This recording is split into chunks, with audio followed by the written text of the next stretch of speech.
ஒரு தேவன் ஒரு சாதாரண பெண்ணை காதலித்தார். அவளைப் பெற எல்லா வடிவங்களிலும் நடித்தார்.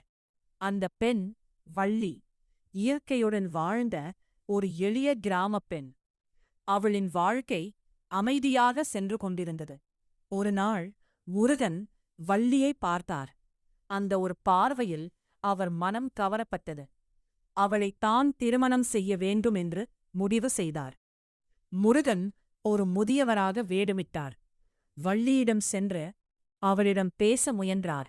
ஆனால் வள்ளி பயந்து விலகினாள். பிறகு முருகன் வேட்டைக்காரராக வந்தார். அவளிடம் நெருங்க முயன்றார்.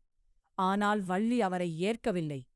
அப்போது முருகன் ஒரு யோசனை செய்தார்.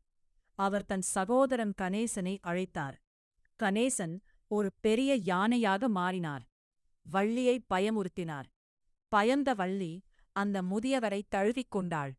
அந்த தருணத்தில் முருகன் தனது உண்மை வடிவத்தை காட்டினார். ஒளிப்பிரகாசத்துடன் தெய்வ உருவமாக நின்றார். வள்ளி அதிர்ச்சியுடன் பார்த்தாள். அவர் முருகன் என்பதை உணர்ந்தாள். அவளும் அவரை ஏற்றுக்கொண்டாள்.